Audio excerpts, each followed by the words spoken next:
210 muertos y 9.888 nuevos casos, para hacer un total de más de 9.000 muertos y de 135.000 casos de coronavirus en Brasil. Para marcar de alguna forma estas imágenes atroces, tremendas, dolorosas y cercanas, peligrosamente cercanas, tener en cuenta lo que está ocurriendo en estas horas en la República Argentina, en la demencia absurda y absoluta de quienes se arrojan otra vez a los balcones del ridículo, al vacío de la irresponsabilidad para reclamar que se levante la cuarentena. Miren lo que está sucediendo en estos momentos en Brasil. Es tremendo, porque así tenemos un inconsciente, un irresponsable, un idiota, un imbécil. ¿Qué quiere decirle a Bolsonaro? Que tomó esto a la risa y le ha costado miles y miles de vidas, las que no perdimos en la Argentina. Vamos a mirar este mapa para que usted haga una comparación, no solamente con Brasil, sino también con Estados Unidos y con Suecia, que es muy mencionado por algunos sectores neoliberales que quieren poner el ejemplo de Suecia. Mire lo que ocurre con esa línea roja que tiene que ver con el Brasil y el número de muertos. La línea de la Argentina, hay que sacar la de Brasil, la de Estados Unidos y la de Suecia, para que pueda verse recostada sobre el fondo del gráfico la bandera de muerte en Argentina, es decir, la línea que tiene que ver con las muertes en la Argentina. Esta es la diferencia. Esta es la diferencia que tiene que ver con la cuarentena, esa que muchos quieren levantar y que seguramente el gobierno no va a acceder este fin de semana. Se pueden buscar recreos, se pueden buscar salidas, se pueden habilitar trabajos, pero de ninguna manera podemos salir de una cuarentena que nos ha salvado la vida a miles de personas y no sabemos a cuáles de nosotros. Miles de personas. Insisto en lo que ocurre en Brasil. 610 personas murieron hoy. Y son 10.000 casos nuevos los que tiene el Brasil. Se puede tolerar. Miren lo que pasa por millón. Este cuadro también es significativo, por 100.000 habitantes. Lo hicimos ahora, para que sea más claro. En Bélgica mueren 73 personas cada 100.000 habitantes. En Brasil, dado el volumen tremendo de la población, 4.1. España, Italia, el Reino Unido, Estados Unidos y la Argentina con 0,6. Los números están demostrando claramente hacia dónde va cada país según la elección que adopta. Por eso tomamos el ejemplo de Brasil y escuchemos a Lula haciendo una reflexión al respecto. A pandemia deixou o capitalismo nu. Foram necessários 300.000 cadáveres para a humanidade ver uma verdade que nós, trabalhadores, conhecemos desde o dia em que nascemos. A tragédia do coronavírus expôs à luz do sol uma verdade inquestionável. O que sustenta o capitalismo não é o capital. Somos nós, os trabalhadores. É essa verdade, nossa velha conhecida, que está levando os principais jornais econômicos do mundo, a Bíblia da elite mundial, a anunciarem que o capitalismo está com os dias contados. Está mesmo, está moribundo. Está nas nossas mãos, nas mãos dos trabalhadores, a tarefa de construir esse novo mundo que vem aí. Y a eso es a lo que temen los sectores concentrados, la derecha conservadorísima de la República Argentina. A eso es que temen los medios de comunicación que solemos llamar como dominantes, los trolls, los pobres trolls, aquello que se generó con Marcos Peña, que no sabemos si ahora funcionan como una entelequia o siguen a las órdenes de lo peor del PRO, que se ha dividido entre quienes son un poco más pasables y los que se convierten cada día en más indeseables. Pero esta es también una manera de responder a que cada trabajador tome conciencia que el temor pasa por preguntarse de parte de las élites, ¿qué va a suceder después de esta pandemia tremenda que ha revelado el malestar que tenemos que tener con el capitalismo cuando llega a ser neoliberalismo? Esto va a ser planteado seguramente y es a lo que se refiere Lula y es a lo que temen los caceroleros de esta noche. Mire, le vamos a mostrar ese geriátrico que con Dugan en el diario estábamos exhibiendo hace algunos minutos. Allí estábamos para mostrar que en Paraguay y Larrea, un geriátrico nuevamente encontró a muchísimas personas que tienen coronavirus y que corren riesgo de morir, como han muerto algunas personas también de otros geriátricos cuando ya fueron detectadas con coronavirus. Aquí hubo un poco más de prevención, aparentemente un poco más de seriedad, pero de todas maneras hay muchas personas. ¿Qué nos dice esto? Que donde hay gente amontonada, si me permite el término, hay donde más riesgo. Y es eso lo que queremos evitar para el fin de semana. Una cosa son las salidas de los trabajadores, como se contaba recién en el diario, cada empresa haciéndose cargo de cómo los trabajadores van a llegar a la fábrica, para poner un ejemplo. Pero de ninguna forma lanzando a todo el mundo alegremente a la calle para tener que lamentar lo que en estos momentos lamenta Brasil. Insisto con esas cifras, esto está ocurriendo ahora mismo, son muchos los geriátricos, el 50% de las personas que murieron en Italia murieron en geriátricos, también en Estados Unidos se han producido en cárceles y geriátricos un número altísimo de muertes, un porcentaje muy importante. ¿Esto qué significa? Que donde hay mucha gente junta hay muchísimo más peligro. ¿Es tan necesario tener que decirlo a esta altura cuando la Argentina puede tener un 0,6 de muertes cada 100.000 habitantes y otros países están devastándose porque Brasil todavía no conoce a dónde va a llegar? Hoy 600 y pico de muertos y 10.000 nuevos casos. Y mañana y pasado, porque la curva sigue en ascenso. La curva no se aplana, la curva no se detiene.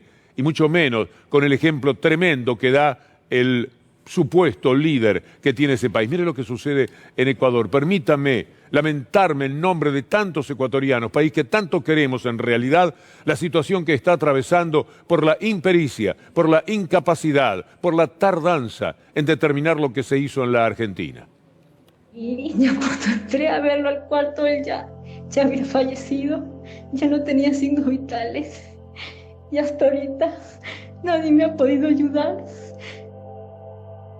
Pero muy complicado conseguir volver a mi padre. Nos acogimos a la recolección de los cuerpos que el Estado ecuatoriano estaba haciendo en ese momento. These scenes represent a new normal for many of the 2.5 million residents of Guayaquil, Ecuador's largest city. The coronavirus outbreak has depleted resources across the port city, resulting in a health crisis that includes a lack of places to store the bodies of COVID-19 victims. Social videos posted in recent weeks show piles of bodies packed inside containers being used by hospitals. Some bodies have even been dumped on the streets. Funeral homes have reached a breaking point. Bueno, en este momento nosotros estamos sufriendo una crisis sanitaria sumamente fuerte. Cementerios, crematorios, funerarias ni siquiera tienen ataúdes ya en este momento. In addition to running out of coffins, many have simply stopped operating. And the few that are still functional face a strict curfew imposed by the city. For some, it means having to live with the corpses of relatives for days at a time. Para que venga a retirar el cuerpo de mi padre, lo tenemos justamente afuera de la casa de mi mamá. Tirado, como que si no fuera nada.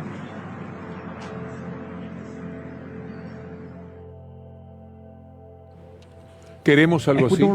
¿Podemos aspirar a salir de la cuarentena y arriesgarnos no a una situación quizás tan pero tan dramática como esta que vive Ecuador, pero sí muy penosa para la Argentina?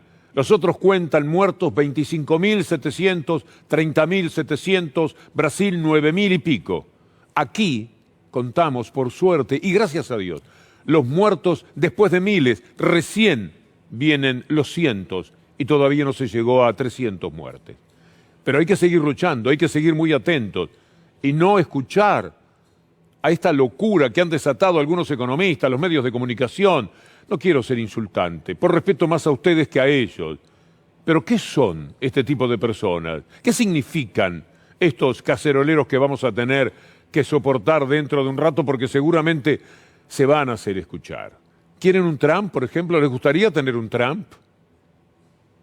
Get our country back. You know, people are dying the other way too. When you look at what's happened with drugs, it goes up. When you look at suicides, I mean, take a look at what's going on. People are losing their jobs. We have to bring it back, and that's what we're doing. Bueno, demos vueltas por el mundo. A ver si aprendemos. En muchos lugares, en muchos canales le esconden el mundo. Todo lo que puedan se lo esconden.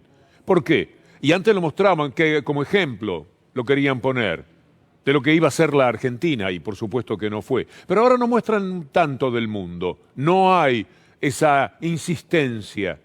¿Por qué? Porque tomemos nota. Mire, acabamos de pasar por Ecuador, por los Estados Unidos, por Brasil. Vamos a ir a Nápoles, una ciudad que también es parte de nuestro corazón, por lo de Diego y toda la historia. Lo napolitano nos llega mucho más fuertemente que el resto de Italia. Mire lo que está pasando en Nápoles. Have a look at this, just one of the many social initiatives that sprung up here. If you've got food to donate, you leave it in this basket. If you're hungry or in need, you take the free food out of this one. Solidarity with a lot of social distancing. In realtà noi siamo solo un tampone, una cosa che è venuta in un momento dove c'era ancora un vuoto istituzionale. Cioè lo Stato non c'era perché stava organizzandosi. Poi la burocrazia che c'ha lo Stato non fa arrivare gli aiuti direttamente. Se tutto va bene si riprende tra un anno. E noi in questo anno come viviamo? Esa es la pregunta. Después de todo lo que ha pasado, va a ser mucho más difícil aún la recuperación, porque lo hicieron todo mal, porque no tuvieron previsión, porque lo dejaron venir, lo dejaron actuar, porque atendieron a los Roca de Italia, que son también los de acá, que querían que Bérgamo y tantas otras ciudades de la Lombardía tenían que seguir trabajando, y los obreros allí muriendo, cayéndose por el coronavirus. Bueno, esto no es tolerable. Humanamente es indeseable cada una de las expresiones que tenemos que escuchar. La Argentina lo hizo distinto y se gana el elogio hasta del New York Times. Mire, el golpe del coronavirus, dice el New York Times, el presidente de Argentina, Fernández, crece en las encuestas por el manejo del COVID-19. Esto lo sabemos, pero ellos se ocupan en estos momentos de la Argentina y quizás todavía no tienen que tomar nota de procederes enrevesados, absurdos, a contramano del sentido común más elemental, como puede tener la señora Patricia Bullrich. Primero vamos a escuchar a Alberto Fernández. Usted tiene que ser testigo de lo demencial de algunas declaraciones de alguien que además es presidenta del PRO y que ha sido ministra hasta hace poco tiempo, aunque nos parezca mentira ahora cuando miramos hacia atrás. Escucha a Alberto Fernández lo que dice. Preste la atención porque luego el grado del disparate en el que incurre Patricia Bullrich será más fácil de comprender. Me parece que están jugando con el malestar que los argentinos tienen. Yo solo le pido a los argentinos que miren los informes, que si no hubiéramos hecho la cuarentena hoy tendríamos miles de muertos, que no llegaron porque fuimos responsables, que lo que no se puede es hacer cuarentena y hacer que todo el sistema económico funcione igual. Las dos cosas no se pueden hacer.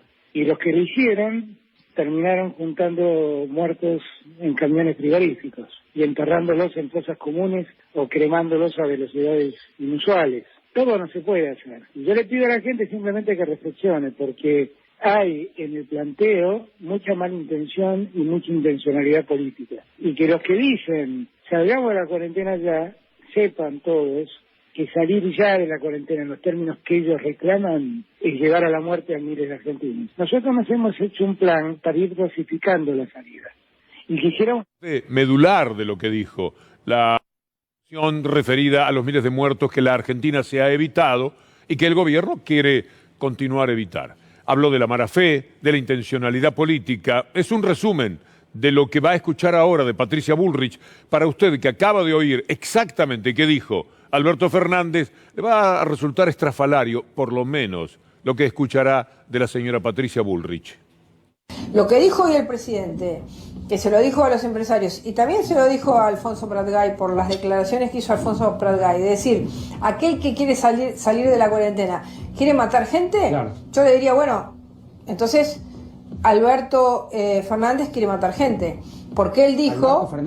Alberto Fernández quiere matar gente, porque él hace 2 semanas dijo que podían salir a pasear todas las personas.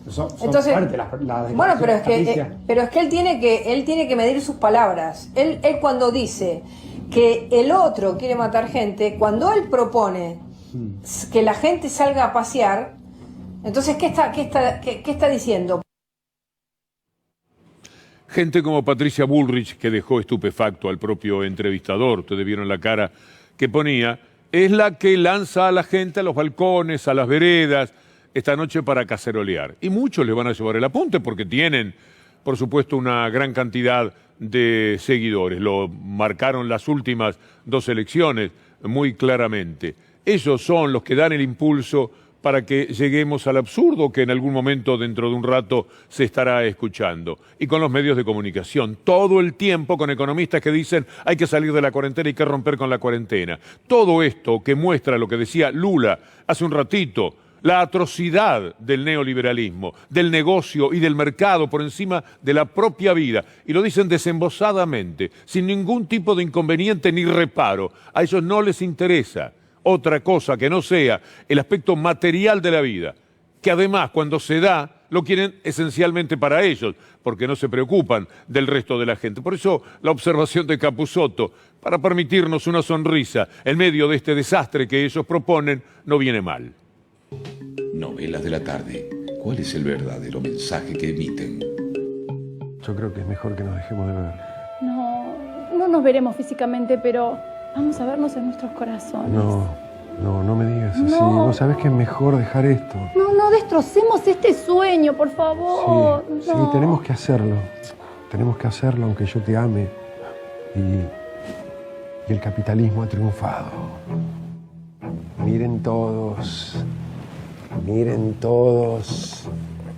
Ea, ea, ea, dubi, dubi. Ea, ea, ea, ea, dubi, dubi. La libertad de mercado está en la naturaleza del hombre. Todo depende de vos. Si te va mal, es culpa del Estado. Si te va bien, es porque te rompiste el culo y el capitalismo te premia. Si naciste pobre, es culpa de tus padres y no del capitalismo. Y así es como lo hacen, de esta manera es como van envolviendo y tiran toda la basura periodística que hemos tenido que vivir en estos años para convencer a mucha gente y llevarla a esa otredad tan incomprensible que vamos a tener como demostración dentro de un rato. Y lo hacían persiguiendo gente, estigmatizándola, lo hacían con una mesa judicial.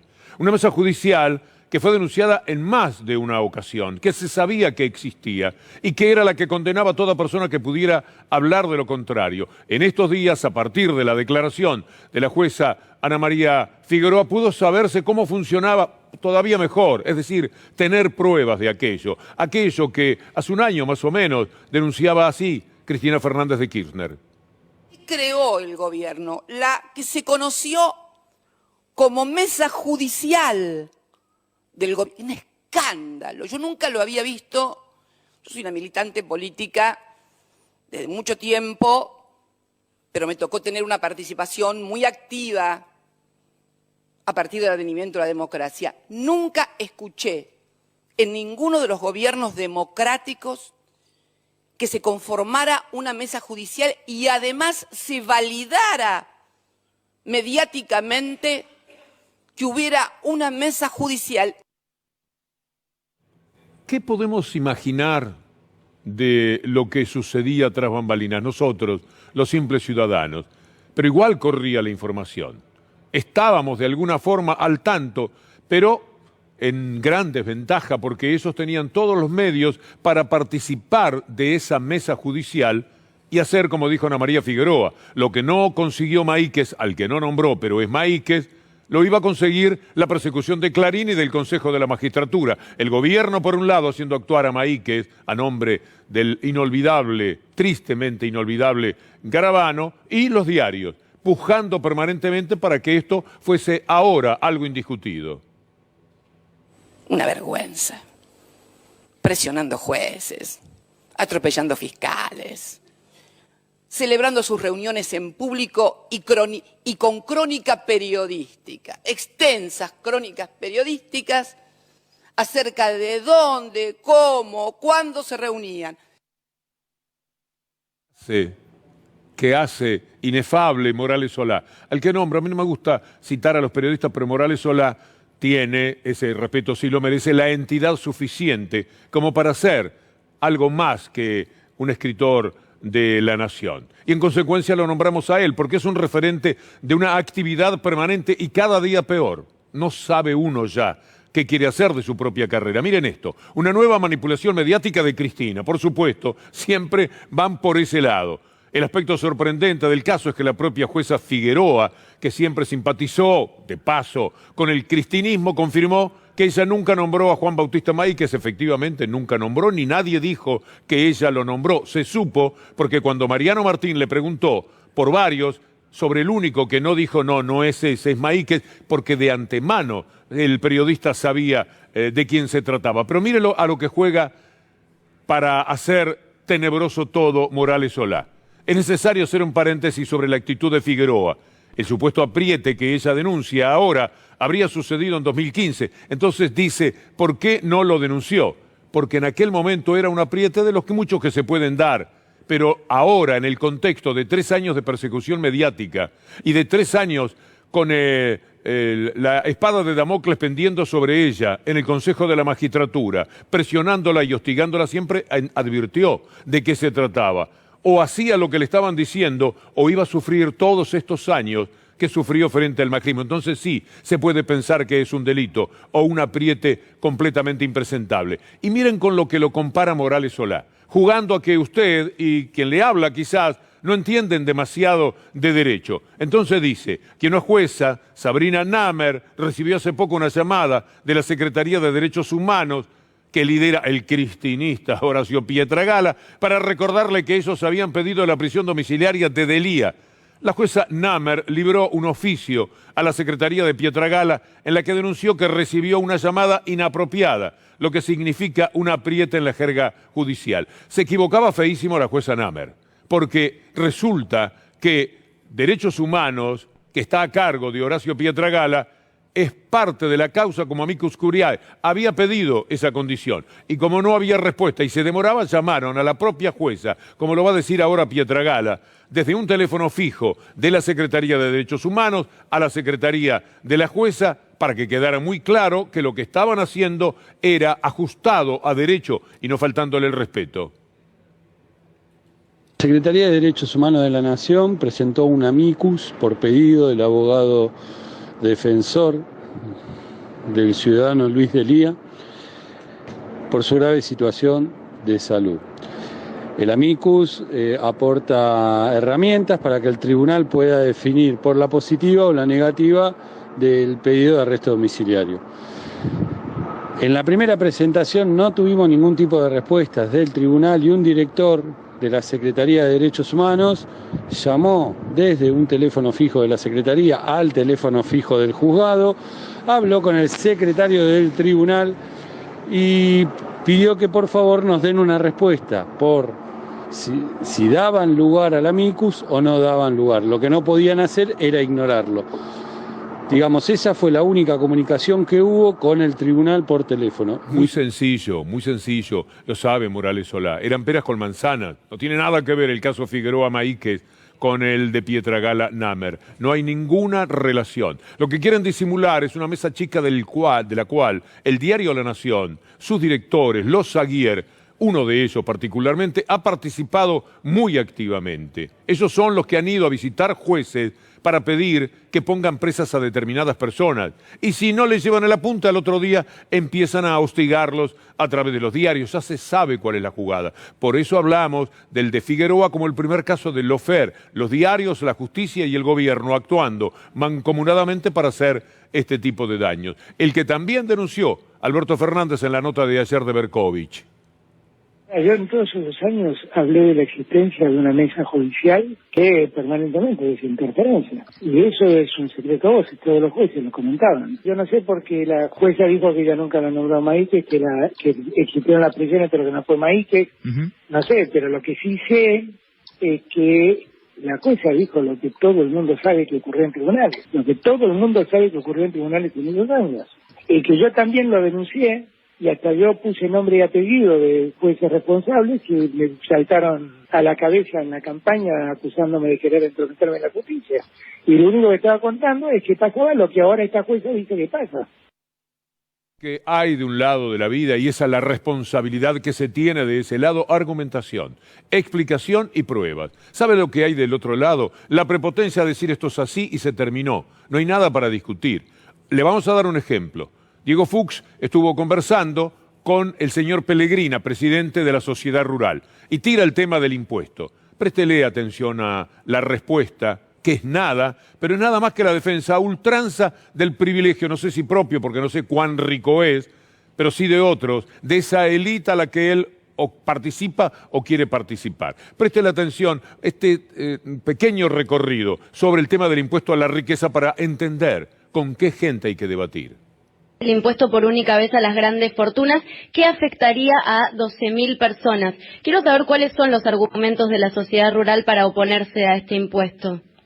Sí, yo no conozco en profundidad el impuesto, pero no son buenas señales para la inversión. Verdaderamente no sé, digamos, a qué universo abarca. Sí, yo no conozco en profundidad el impuesto, pero no son buenas señales para la inversión. Verdaderamente no sé, digamos, a qué universo abarca esas 12.000 personas. Me parece que va probablemente a abarcar gente que a lo mejor no tiene, digamos, esa capacidad, porque básicamente a lo mejor hay gente que tiene capital funcionando y girando, digamos, insisto, en pos de producir trabajo, y me parece que habría que analizarlo bien a fondo.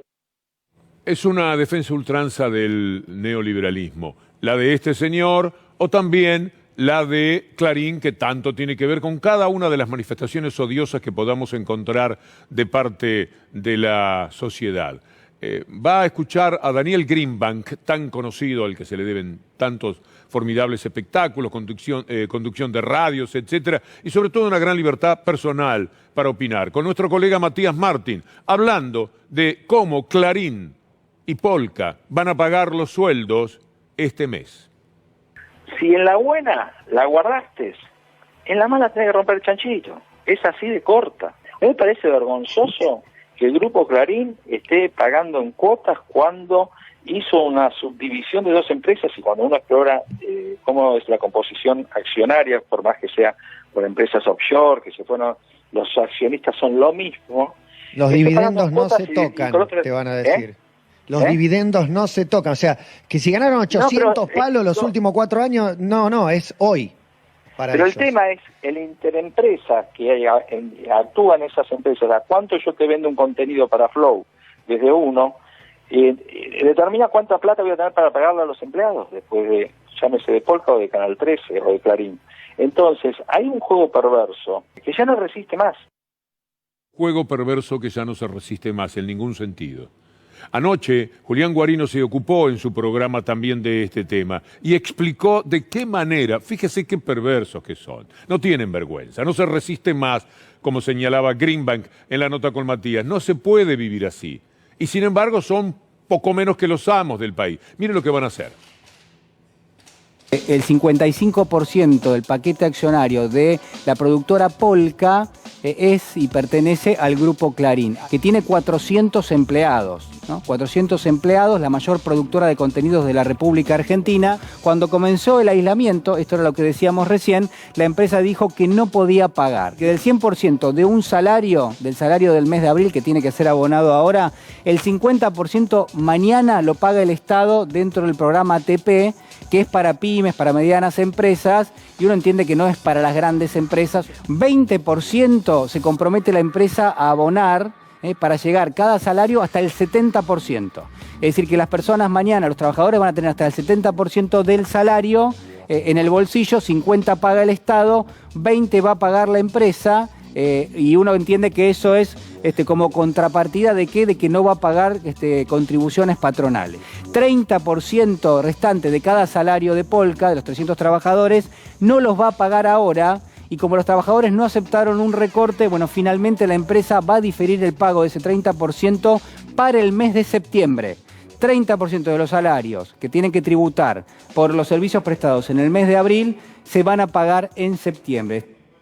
Acumula una trampa sobre otra, un desprecio por los trabajadores que no tiene parangón. En los medios de comunicación jamás hubo una empresa que le hiciera tanto daño y le faltara tanto el respeto a la condición del trabajador normal. No los privilegiados que juegan del lado mañeto de la vida y que por supuesto no tienen ningún tipo de problemas como los que se le presentan a estos trabajadores, porque usted lo conoce, los mima, le pide autógrafo, pero son laburantes que necesitan de este salario que entre Clarín, 55% de Polka, y alguien que desde adentro de Polka tendría, por ser él también un artista, que reaccionar de otra manera, le quieren pagar. Pero así son en todos. Si hablamos del caceroleo, como empezamos mencionándolo, o si hablamos de lo que es el deseo de salir de la cuarentena con todos los economistas que ellos empujan, siempre detrás de toda esta maldad, de toda esta malignidad, siempre está el Grupo Clarín. Y cuando ganando millones y millones, porque debo decirle que en los mismos días que proceden así, hay 800 millones de pesos de dividendos,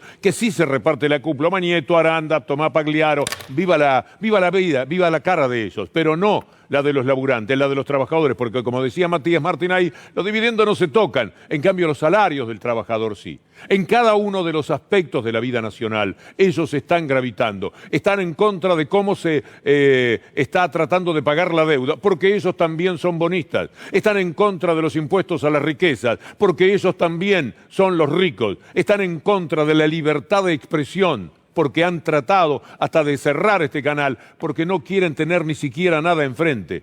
Es muy difícil sobrellevar a esta pandilla que, escudada en la libertad de expresión, ni le paga a sus trabajadores, ni lucha para que los trabajadores estén en un mejor lugar y siempre juega para la élite. Como dijo Greenback, esto ya no se resiste. Pablo Dugan, y la seguimos mañana.